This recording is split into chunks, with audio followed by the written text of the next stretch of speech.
Hello and welcome to Cruise Control, your on-air automotive magazine. It's time to get started. Always a lot going on in the automotive industry. And along with me, as always, is Les Jackson. Hey, Les, how you doing? Oh, couldn't be better. Couldn't be better, Fred. And we've got, as you know, a whole bunch of new stuff to talk about. It's been a week, so the whole industry's changed. That's right. All the players have changed for sure. That's right. Well, we're going to continue on with the Nissan Saga that just doesn't seem to end. It got a little weirder this week. Rumors of a Tesla rescue. Now, a lot of people are thinking this was just something Nissan did to boost the stock. It was not really based on any reality, but we'll talk about that. And then it came out that Honda supposedly had more demands for Nissan to team up, including scrapping all their hybrids and all their hybrid technology, as well as their CEO. Doesn't Honda know when to lay out? I don't know. The deal is over. Well, anyway, we'll talk about that. They said if you get rid of your CEO, come back to the table. We'll talk about it. Okay. If we burn your house down, we'll come back to the table and talk. I think it's just, they're putting big requirements on that nobody's ever going to do it. That's right. So. Anyway, and over at Jeep, is the next generation of Compass dead? Well, maybe. And the limited edition Wrangler Backcountry gets revealed. This is a new name of a model. Yeah. Interesting. Everything is off-road. Special editions are a big thing in the Jeep world, and we'll talk about that. And then what are some of the most reliable vehicles for your money? This is great information if you're going out to make an investment in a vehicle and spending $40,000 or more.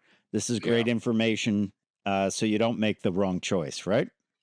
Well, yes. But then again, you got people that complain because their windshield wipers aren't cleaning properly or chatter.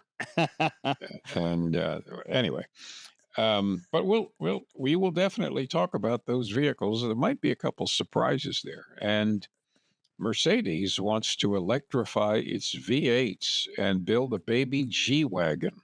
Yeah, not all in the same time. And they want to electrify their V8s and build a G. I don't know if the baby G-Wagon will have a V8, but we'll have to talk about that. The G-Wagon, of course, was a military vehicle that became popular. That's right.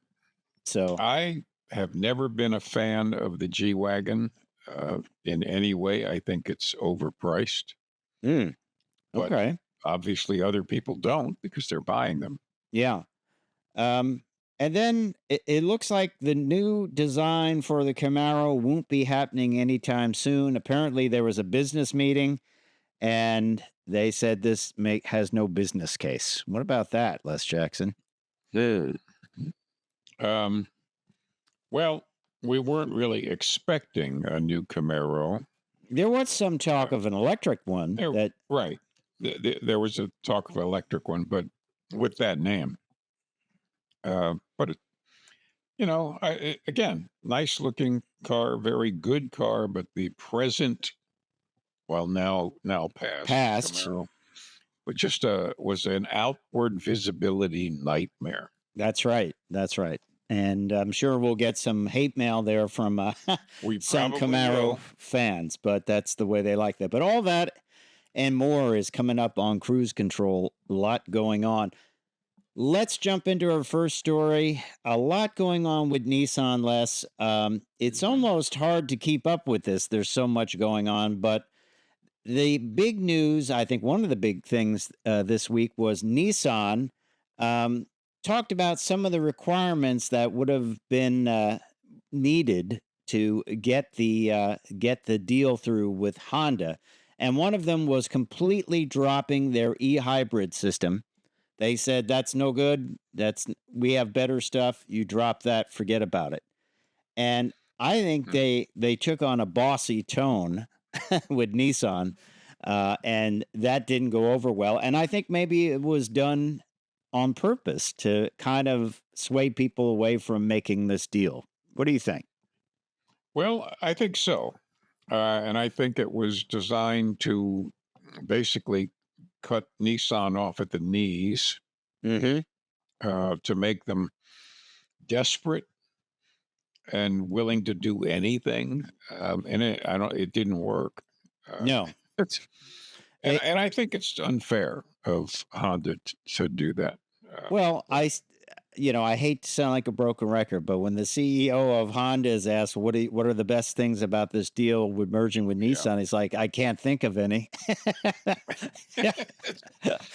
You never want to hear that. Like, hey, so what do you think about hiring Fred? What are the good points he has? Can't come up with anything.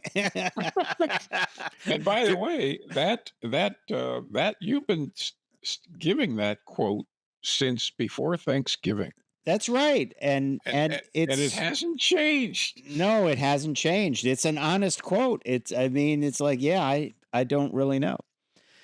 So what happens to Nissan? There was a report this week that the Foxconn thing, they're not sure about that. What's going on with that? And then it got really bizarre. Apparently, someone on the board of Nissan said, well, we ought to just reach out to Elon Musk and Tesla and say, it would be really good. You could use some of our plants. It would be a good tie-up. And it really, I think it was just, what do they call that? A Hail Mary pass in in football. Yeah. I think Nissan's plant engineers could teach Tesla a lot. You mean how to have trim not fall off and stuff? Yeah. Yeah, but aside from that, I think a very good rule of thumb at the moment is don't reach out to Elon Musk to do anything. Yeah, I don't. It was Reuters kind of pictured this as a picture of utter chaos in Nissan, and even Musk said, well, I'm not really interested in that. And I don't, it would just be space. I don't need your plant per se. It's not going to work for what I build. True. And so he just basically said that's not a thing. We're not doing that, so. But perhaps his board might think otherwise. Well, I'm beginning to think, and I hate to say it, but I'm beginning to think, unless they turn this ship around, and I don't know how you do it, that they may sell off the assets of Nissan here. And with tariffs coming up and that, not Tesla and Musk, they said they're not interested, but there'll be plenty of people looking for plant space, traditional plant space. And I think they will be able to sell off their assets. How about, well, I don't know what percentage of Nissan's products are sold to the rest of the world, certainly in Asia. Oh, you mean like just pull out of the U.S. market? I'm thinking pull out of the U.S. market until you build up some strength and then come back. Interesting. I don't know. I mean, we looked at some of their sales numbers and they were really, really terrible. Terrible. Can you imagine, though, that Honda telling them, well, scrap your hybrids. They don't have that's probably a big faux pas on the point of the CEO. They went with their own e-hybrid system that they developed in-house. Yeah. That's right. Probably would have been better to team up with maybe Honda on the hybrid technology. Well, it just seems to me if you want to build a hybrid, you go after the guys that have been doing it now for 30 years. Yeah. And you make, you partner with them, because like Subaru did. Reinvent this. It's right. It's great technology. It's exactly what Musk did with SpaceX. he didn't invent the rocket ship or any of the 80-year-old technology that NASA gave out for free. Yeah. He just took it and ran with it. Yeah. So why not do the same thing? But anyway, do you think Nissan's going to make it? I think if they left the U.S. market and concentrated on the Asian market, they'll make it. Will they ever be able to come back? I don't know. Personally, I'd love to see them come back. I'd love to see them come back as Datsun. I know everyone says that they still want that. A lot of comments on our social media. They're like, they should have never changed their name from Datsun. I've been saying this for 40 years. Yeah. I don't know. I just don't know why they decided to do it, to change it to Nissan. But anyway, can you come back? Can you come back? You look at Suzuki. They have the Jimny. Everyone loves the Jimny worldwide. Right. And it's a fun-looking vehicle. It would be great to have it here. But will Suzuki ever make it back into the U.S. market after they left? They had a decent presence there. Not like the size of Nissan, but it was decent. It was, right. But the Kazaki. Yeah. No, that's the Polish car. Kazashi. Yeah. Yeah. They had the Aereo and the Kazashi at the end. Yeah. They're both very good cars. Yeah. But talk about a small market. Yeah. Yeah. The other thing is, could Nissan downsize and team up with some other people, and sell a very limited floor plan of vehicles? I mean, nobody's talking really that much about what happens to Mitsubishi. They're kind of like swinging out in the breeze here. Good play for them to get together with Nissan when they did. I think it improved their products. But they've kept that that kind of list of products down very tight. I don't know. I don't know whether they'll survive either. Of course, Mitsubishi, it's sort of like Subaru, right? Fuji heavy industry. Mitsubishi has lots of different things going on besides cars. Why couldn't Nissan leave the American market, but provide Mitsubishi with an SUV, the Murano, and a couple very, very good selling Nissan products, and they just are labeled Mitsubishi. Yeah. The thing that gets me, if Nissan goes under, they are once again a full line manufacturer. Cars, small pickup trucks, SUVs, obviously, all the way up to large SUVs. This is sort of like, I'll give an analogy to TV. When someone says, we need the show to be 45 minutes, and right now it's 2 hours and 35 minutes, that's the type chopping Nissan needs to do. You're not taking out a word here and there. You're not saying, oh, I'll take out that soundbite. It's like, there's an hour, drop that. Yeah. This is what they got to do with the cuts. And we talked about that they probably will be doing that with the cuts, huge cuts, which is sad, people losing jobs and things like that. But I still think Infinity should maybe go away. I agree. I don't know what that's like around the world, if it has traction around the world. Tighten up the lineup. I don't know. And then plus you have tariffs coming in. So really they have to build everything in the US if they want to be positioned for tariffs. So I just don't know if it's a winnable situation. I don't either. I'm glad I'm not involved. I'm glad my career isn't involved in it. Yeah. But we both want to see it survive. Yeah. However, it may not. That may not happen, but we'd like to know what you think. Send us a link. Send us a message, I should say, and let us know what you think. Will Nissan survive? Another case, there's Z. I still say this all the time. I don't see them anywhere. I don't see anyone driving them. Not one. And that was to be a big halo car, and I just think it disappeared. So. I don't know. I think the best thing they got going now is the kicks. That's a good deal. But the kicks and the Rogue and the Murano. Yeah. No hybrids at all. Which I go back to it. That was probably a really bad move on their part. They had that e-power hybrid system. I'm wondering if the hybrid Rogue will even make it to market.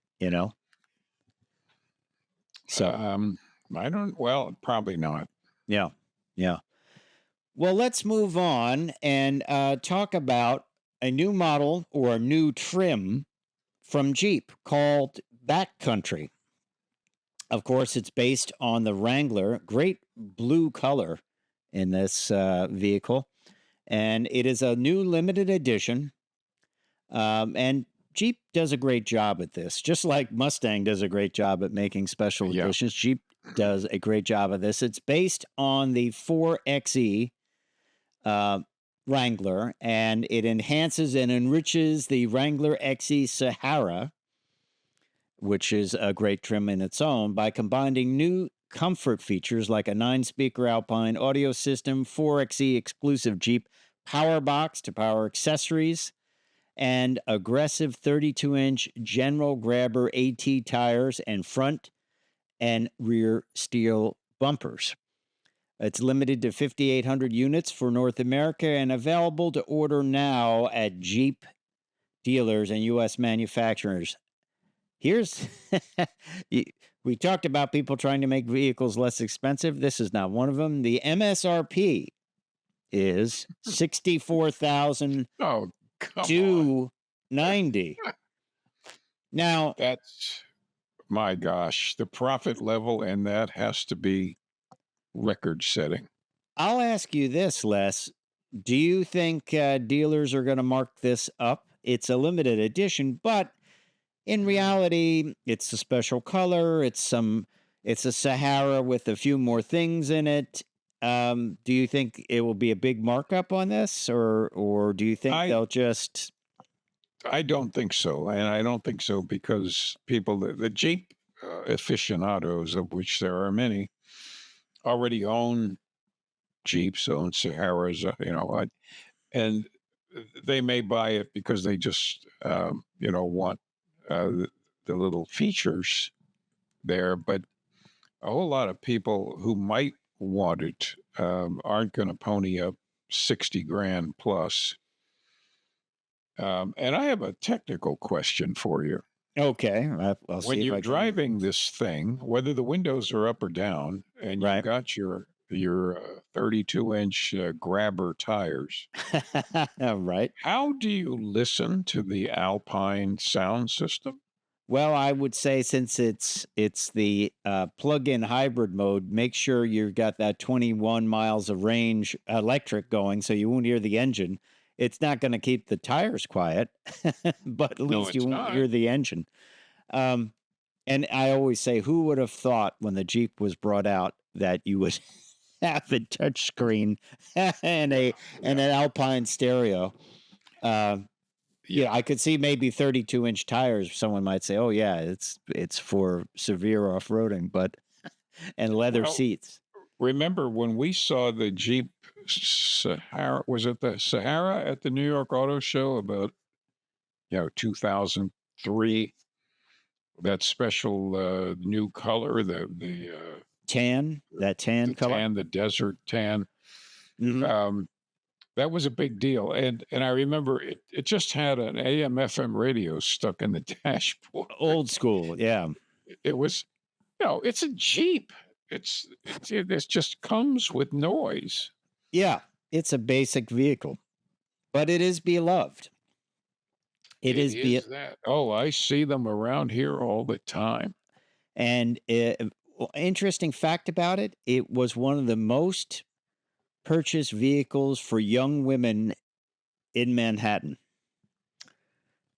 And I can't imagine how that could be the case. it but seems odd. It seems odd because you're not going to take the doors off and go for a spin around Central Park in your Jeep or do some off-roading. I don't know why, but I do remember a lot of young women driving Wow. Jeeps in Wow. Manhattan, and you'd see them parking, and that I would think that, oh, that's a weird choice, but okay, people like them. It's I definitely always get a feeling that of you're in a very capable vehicle when I'm in that. I also remember when they started to redo the interiors and make them more car-like, and there was pushback on that, and it hasn't stopped because now they have No. the big screen and all kinds of things. Who would have thought you have a wireless charger in a in a Jeep, right? That's right. But again, everybody gets used to all of the new technologies, and typically the owner of a Jeep that's not the only vehicle. Yeah. Well, Uh, once again, anyway, this is called the 4xe Backcountry. 4xe is the plug-in hybrid version, and this is the Backcountry. They're only going to make 5,800 of them, and it kind of builds off the Sahara, and offers exclusive digital in-vehicle features for apps like geocache apps for geocaching, right. Wi-Fi hotspot, Jeep Adventure off-road guides. pages, yeah, and more. And limited to 5,800 units, 64,290. Is this the vehicle for you? Wow. Well, let us know. Let us know here. Only if it has a active lifestyle button I can push. Yeah, I think you could mount up a kayak on there. I'm almost certain. Oh, I have no doubt. But it's got to have a kayak on the back, on the top. Okay. And a trail bike on the back. Okay. And you have to be able to tow a motorcycle. Tow a motorcycle on an off-road trailer. Yeah. On an off-road trailer. The big thing now is the off-road campers, those teardrop campers, where they are lifted up and they have like heavy-duty suspension, bigger tires, stronger wheels, and it goes with the Jeep. Yeah, imagine everything in the refrigerator. Well, reminds me of the Top Gear when Richard Hammond had his caravan and all the stuff just flying off the shoulders. There are people that tow those trailers. They have 2 kayaks on the roof and a bike rack on the back. Well, and in certain states, you could tow a boat behind it as well. You can have 2 trailers. Hey, look, if you enjoy that, that's just great. Have fun. Well, let's have some fun and talk about IC Cars study, a new study, the most reliable cars for your money. This is good information if you're headed out to make that big purchase, right? Well, of course, you should research what you think you might like to buy before you go look at it to make sure that what you're buying isn't sitting at the bottom of the list in reliability, like Tesla and Range and Land Rover and Well, let's take a look at it. Let's take a look at the list. IC Cars, 15 most reliable. So let's do the top 10 best new cars. And there's also crossovers in here, but there's a lot of cars too. At number 10, it's funny, they call it the Mazda 3. Sort of like a take on Zoom. once again, a good deal. It starts average list price 27,735. Expected lifespan 10.6 years. Price per year 2,608. Pretty good deal, right? Mazda 3. It is. It's a good deal. That's a good deal. And number 9 is the Kia Soul. Yeah, Very popular. Very popular. I remember having one of those. The last one I tested, it was not even the top of the range model, but it had. I thought I could be happy with this. Everything is there. It had a good infotainment system. It had enough power. It had good storage.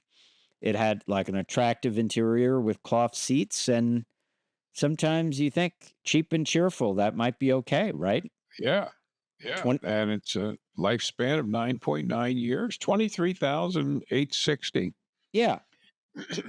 And of course, you're not limited to 9 years. If you change the oil and do basic maintenance, it would probably last much longer than that.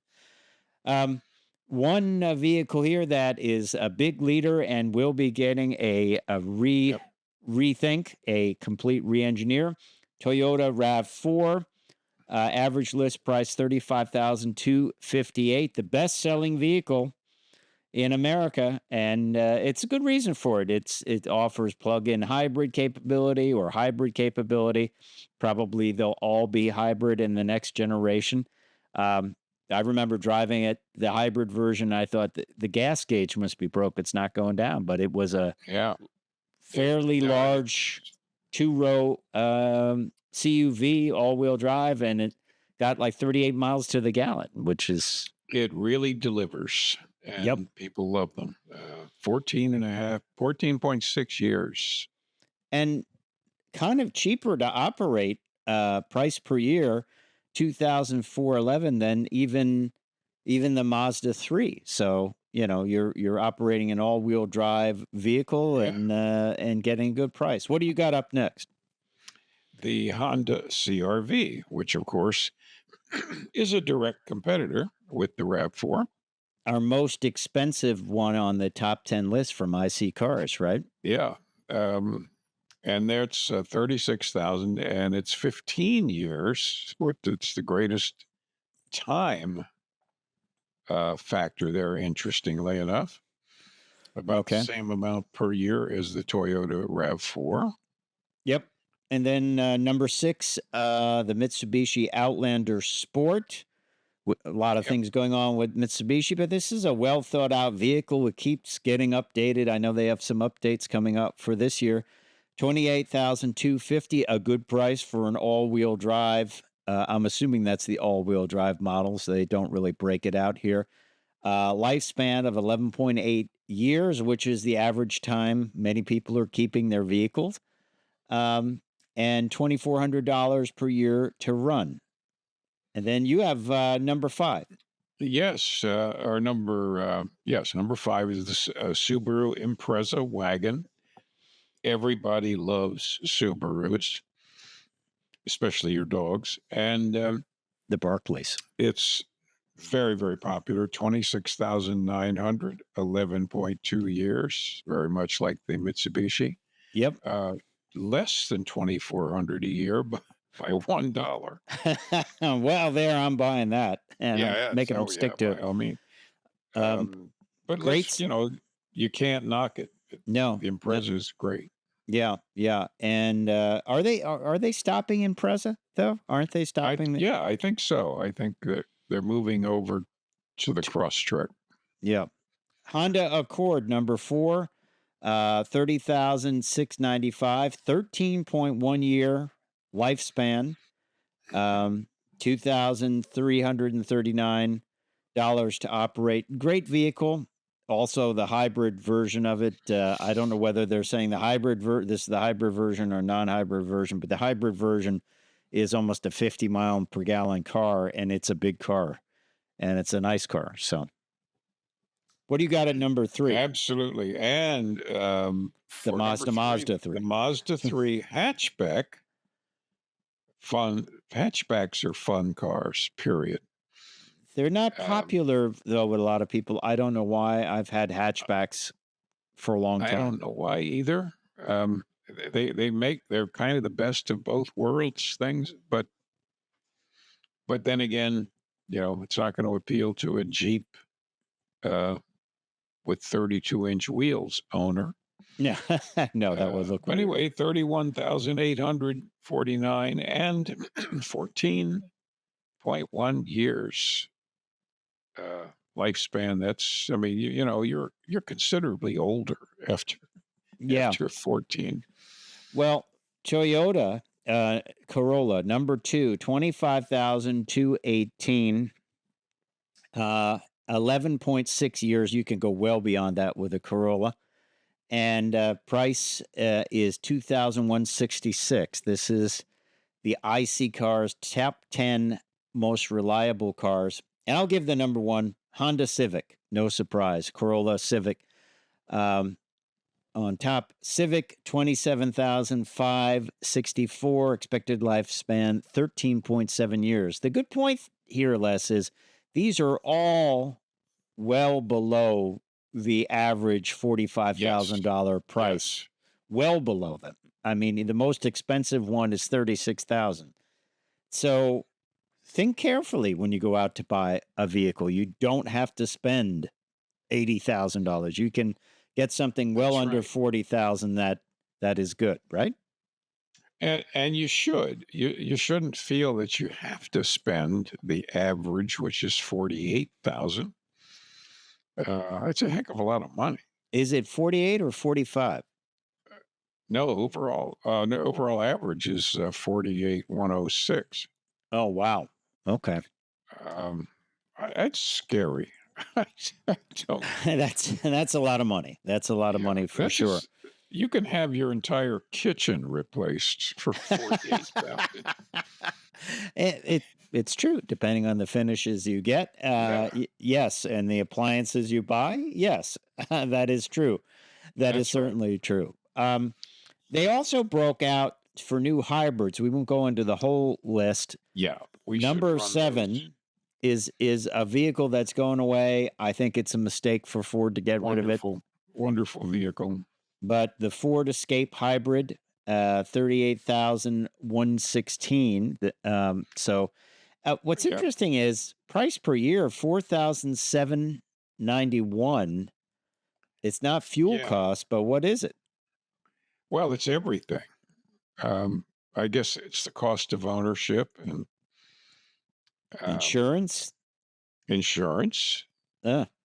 And the number 6 is the Lexus RX 500H. That's $72,000. That's a lot of money. That's a lot of money. That's an average buster. Yeah, and it's $4,583 price per year. I just think, do you really need to spend all that? Yeah, and one of my favorites here, the Hyundai Sonata Hybrid, $36,000. They only say it lasts 9.1 years. Well, but once again, these are very small. The numbers, it's really small. So, and then just moving up, well, for hybrids, I'm surprised that the Toyota Corolla hybrid is not on here because I think that's a good value. But number 2 is a Toyota Camry hybrid, a great vehicle. They're all hybrid now. 35,471. Right. Very solid car. Lasts for 13.2 years. And Toyota Prius, number 1. Of course. 34,333. Lasts for 13. Deservedly so. I still think the Toyota Corolla hybrid's a great one, though, because, it's if you don't like the aggressive aerodynamic styling of the Prius, where the windshield comes way back, the A-pillars come way back, the Toyota Corolla's gets about the same mileage, pretty less expensive, and it has a little bit more of a traditional shape to it. Yeah. So. I've never been a fan of the Prius shape. I know that they did it to just aerodynamics, discern it from the regular vehicles. But I've never liked it. To me, it's sort of it's just a unattractive shape. Okay. All right. All right. Well, there you have it. That's from iccars.com. They kind of talk about some of the top vehicles. Big deal, though. Really, a lot of them are well under that 48,000 number, and that is something you should consider when you go out because it's a big deal. It's a big deal. Hey, let's go over to Mercedes. Mercedes is in the news this week. For the first story, they're talking about electrifying their V8s. And this is an interesting story because we talked about V8s, people wanting V8s, BMW sticking around with V8s, in their case, naturally aspirated V8s. Mercedes, though, is saying that they're going to electrify their V8s and keep them around as well. So there.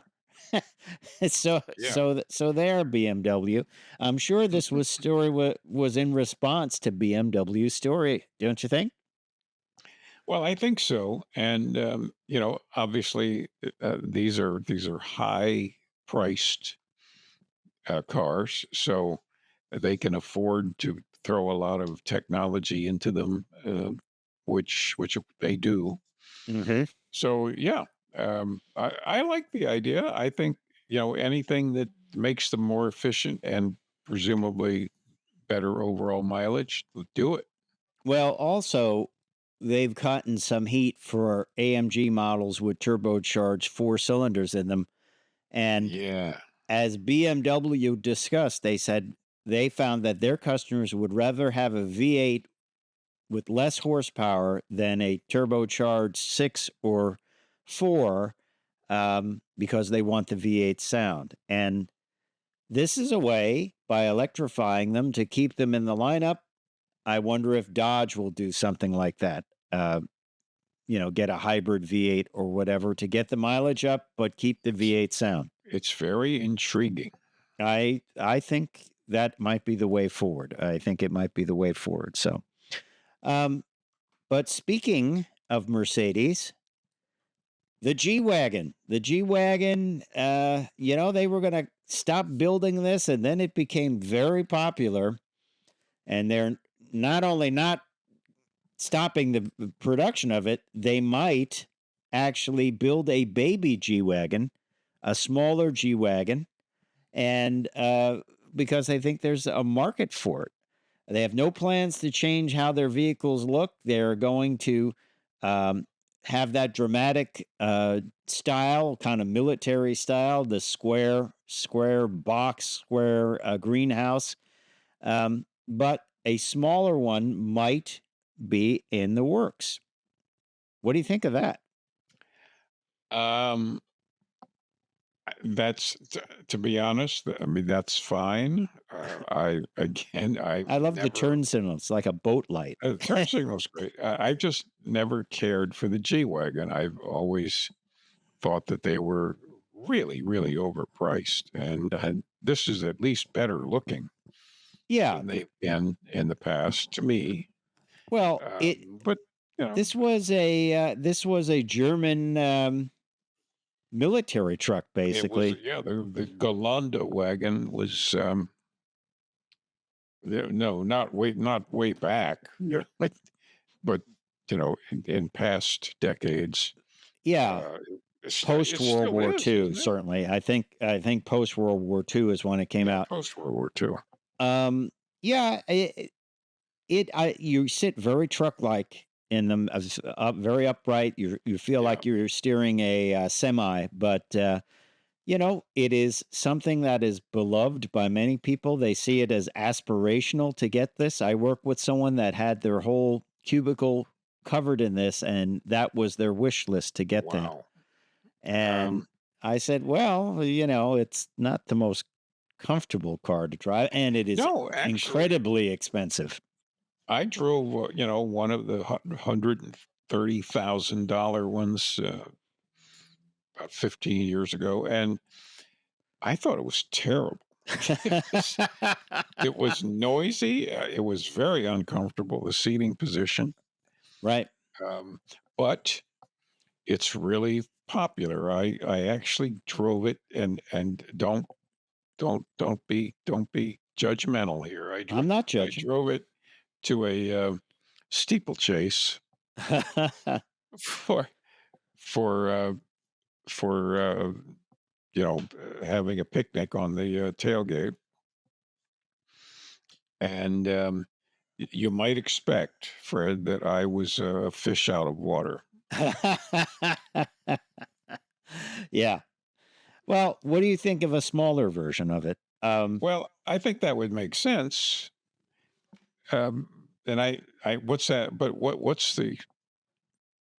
Because it's not a big vehicle to start with. But No, but I tell you, as soon as I read this, I thought this is like the H3 and I think there was an yeah, H. Was there an H2? There's an oh yeah, H3.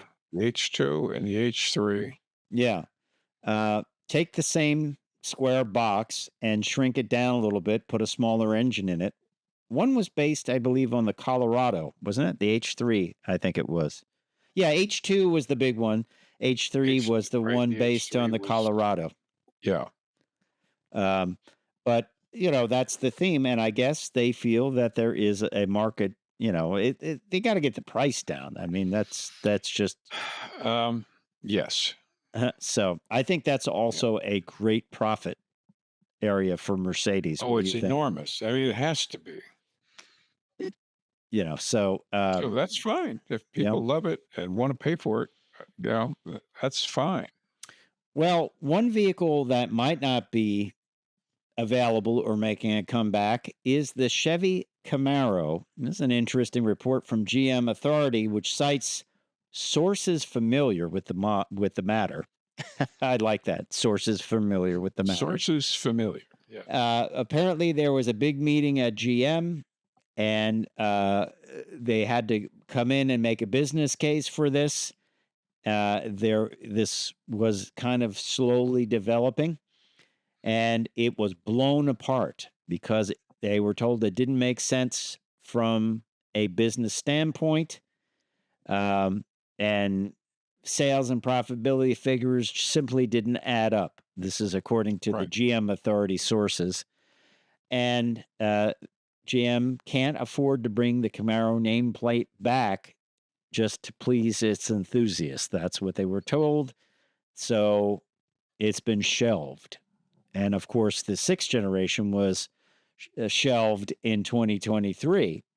So what do you think? I was thinking about this. Now, there's just one real pony car right now, and that is the Ford Mustang with the 5-liter V8. You have, can you even call the new Charger a pony car? Not really. It's kind of big, isn't it?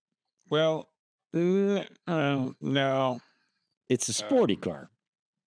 It's certainly sporty, but it's still a large car. Okay. My thought is, how could you save the Camaro? And I'll go back to sort of what was happening with Shelby and the GT350. Could someone build the Camaro, one of these small volume? Could GM license it to one of these small volume builders, and they could make it? Take the old body stampings and make a version with that. I guess they could, but you need to actually produce the bodies. Well, they have the stamping for it yet, right? They do have the stampings or the stamping machinery. When they used to make the Copo Camaros. Yeah. So that's what I'm thinking. Somebody make them a small volume. And that law that was passed that they don't need to do all the testing and things like that. Right. They could. So would GM ever do that? I'm thinking they don't really think out of the box, GM, and No. it's not a corporate thing. I would think about it like, how could we do that? How could we license it for the meantime, and of course maintain our rights to eventually go back. To make an enthusiast's aspirational limited production model, but GM's Pentagon type multiple levels of management structure just doesn't. They just don't go for this stuff. The fact that they actually created the Corvette, 70 years ago, is still a surprise. Yeah, that must have been because the people at the top loved it. Bunky nuts. And even with that, they brought it out with a straight six because they thought no one would want to go fast in a Corvette. That's right. Well, not one of those, but I would have that like emblazoned on my dashboard, like the quote, like, well, no one would want to go fast in a Corvette. A 6 cylinder is perfect. Exactly. So I don't know. I do have a Corvette story for you though. This is interesting and let your mind run wild here. Starting February 24th, the Corvette production line will halt periodically for 4 weeks. And this is according to a Chevrolet spokesman that spoke to Motor One. And they have a weird name for project improvements. We're halting for project improvements. So there's a rumor going around that they may bring back a couple of different things here. A couple of things they're thinking could happen. And they're thinking the Grand Sport could come back. So the Grand Sport would be the Z06 body, but with the Stingray engine, let's say. That's what it was in the past. Okay. And there's another thought that the row of buttons might go away and the interior might get a change up. I won't call it an upgrade because if you like the row of buttons, you might say, well, So what do you think? Just prognosticate on this for a moment. I think, yes, I think that I think they will do this. And I think this could have been the subject of maybe some very heated discussions in the recent past that might have precipitated several people leaving or being told to leave. They would be mad that they're making the Grand Sport?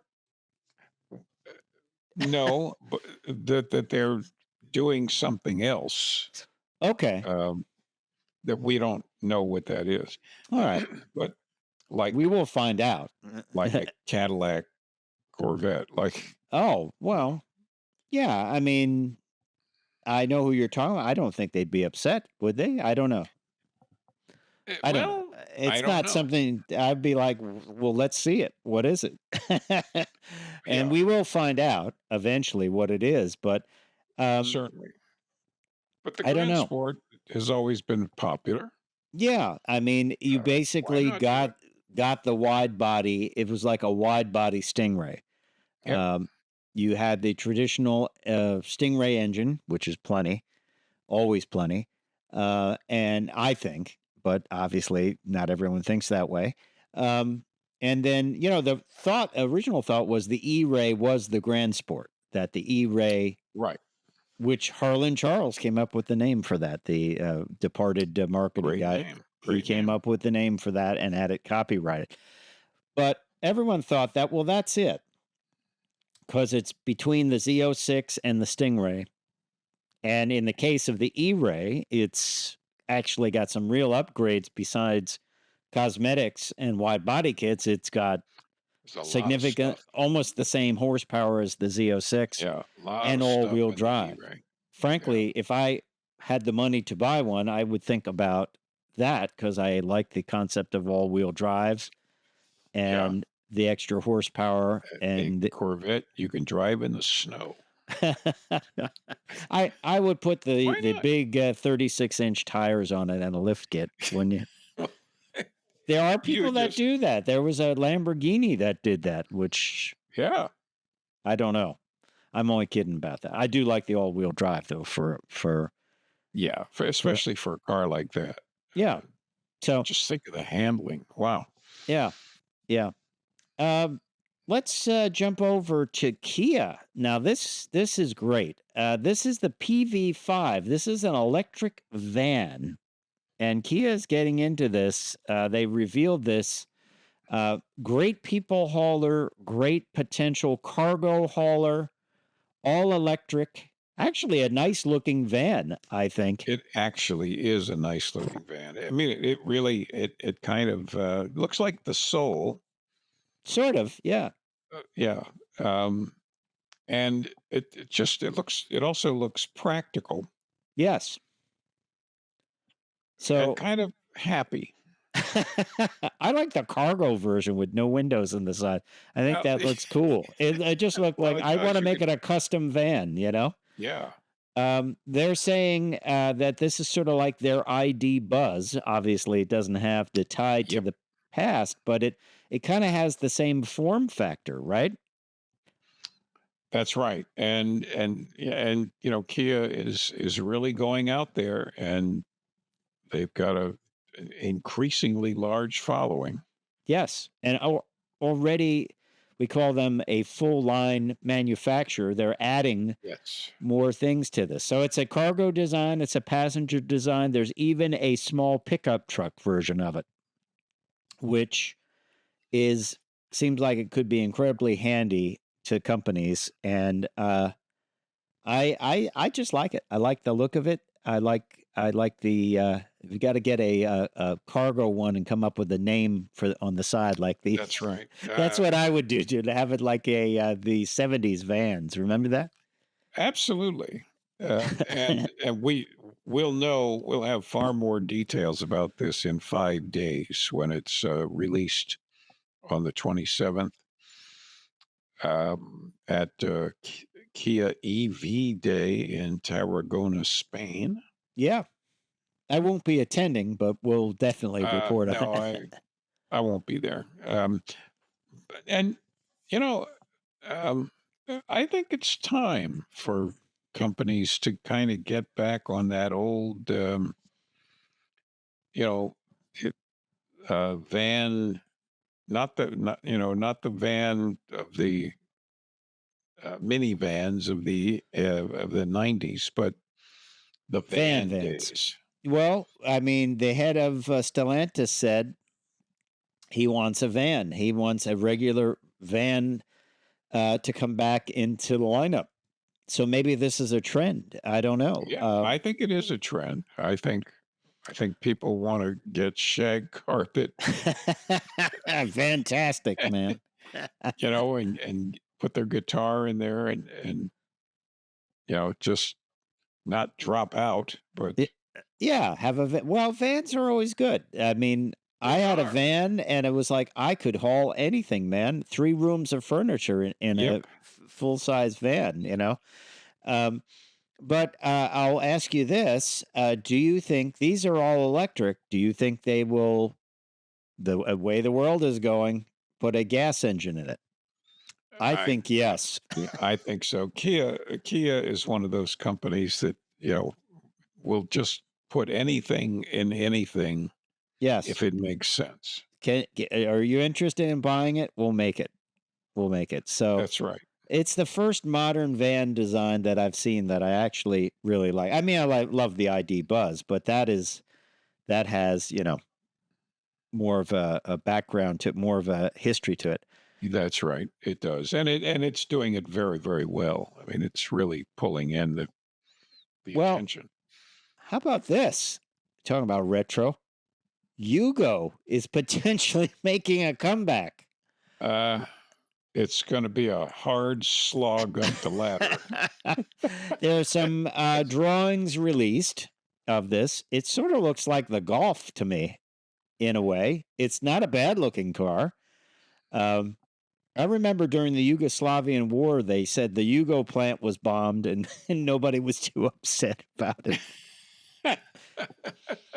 Do you know in 2021, there were 408 of the original Yugos in the U.S. still registered and driving. And the real limiting problem was that there were no parts for them. I think this was a Fiat 128, wasn't it? It was a Fiat 128 with some Trabant parts in it. I remember the New York Auto Show. They were there. Yes. There was one guy, I'll never forget this. He had cardboard and was laying on the floor underneath the engine. I was there with my dad. Yeah. My dad says, "Is this guy going to do an oil change right here? What is he doing?" There, here in D.C. Back then, there were about a dozen Yugos that had stopped running, and the Corcoran School of Art students turned them into Yugo-based things. Like one of them was a big telephone. and one was a slot machine, and they were very, very artistic and inventive. They didn't run.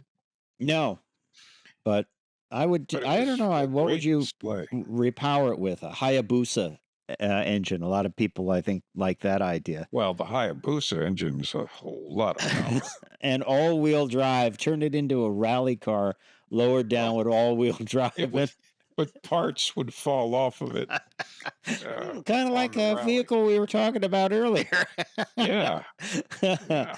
I don't know. Is there room for it? Yeah, maybe. Who knows? The Serbian designer Darko Marceta is responsible. Well, now I believe it or not, my wife is just bought a book.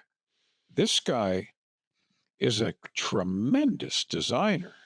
Beautiful designs of stuff, houses, and I've paged through the book a little bit. It's a big book, but it's just spectacular stuff. So, maybe there's something to this. They're going to have they have those sketches, but the full size model will be released in 2027. They have model of the vehicle, full scale, at the Belgrade Expo in 2027. Yeah, and I wouldn't. I mean, we laugh at the Yugo because if you lived through the Yugo era, yes, you would laugh.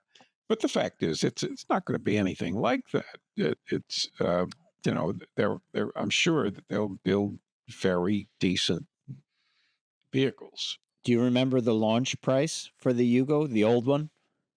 I have it for you. I think it was like $5,100. No, $3,990. Wow, and worth every penny of it for I remember at the same time, it was just like we're going through an inexpensive car trend now, relatively inexpensive, whatever that means. At the same auto show, I believe the Yugo was there with the guy changing the oil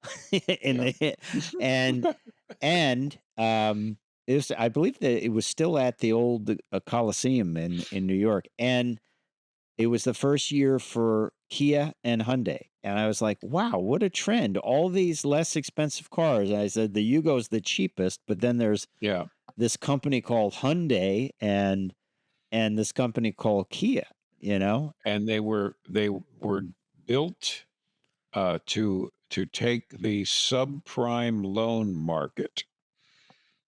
Okay. For people who just couldn't. It's pretty bad if you need to get a loan to buy a Yugo. Bad credit and all that, and let's face it, the cars for Hyundai and forget about Yugo, but Hyundai and Kia cars were not particularly good. No, big rust problems, major through the rust 90s, problems. But they left the market. They went back to Korea. They built the biggest factory in the world, right, at the time, with zero faults allowed on the assembly line. They really changed it up. We have. Yep, exactly. Well, we hope you've enjoyed this edition of Cruise Control. Time for me to say I'm Fred Staab. I'm Les Jackson. We are going to see you down the road. Take care.